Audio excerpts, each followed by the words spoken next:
অন্তিমপুর নামের এক গ্রামে এক স্বামী স্ত্রী বাস করত। তারা ছিল খুব গরিব। তো তার স্বামী তাকে বলল, আজ দুপুরে কি খাওয়া দাওয়া হবে? তখন সেই মহিলা বলল, কি আর হবে, বাজার তো কোনো কিছুই নেই, গরিব মানুষ আমরা, কোনো কিছুই তো সঞ্চয় থাকে না, চলো বাজারে গিয়ে কিছু আনি। এই বলতে তারপর সে বাজারে গিয়ে পৌঁছায়।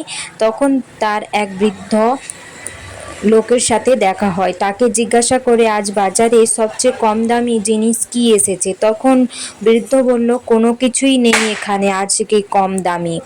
তো তারপর মেয়েটা খুব নিরাশা হলো যে আজকে কি রান্না করবে। এই ভেবে ভেবেই সে তাদের সঙ্গে কথা বলে বাড়ি ফিরে এলো এবং তার স্বামী তখন বাড়ি ফিরে আসে। তাকে বলে, আজ বাজারে আমাদের মতো গরিবদের কোনো কিছুই কেনার মতো জিনিস নেই, তো আমি কোনো কিছুই কিনে নিয়ে আসিনি, তো সেই জন্য এখানে ভাত বসিয়ে দিয়েছি, তো এখন ভাত খেয়ে নাও।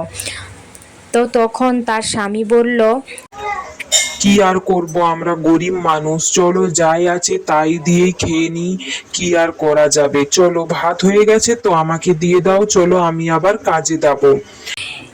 তারপর মেয়েটি যায় বিকেলবেলা সকলের সাথে কথা বলতে আর জানতে যে তারা কি খাওয়া দাওয়া করে। এই বলে একজন বুড়িমা বলে, মা গো, আমার ঘরেও কোনো কিছু নেই, আমিও কোনো কিছুই রান্না বান্না করতে পারছি না। আমার এই চালের ওপরে যে লাউ গাছটা হয়েছে, তোমরা সবাই চাইলে একটু একটু করে নিয়ে যেতে পারো। আমাদের এই তো গরিবের সব দরকার, এই খেতে হবে, এটাই গরিব মানুষের সংসার।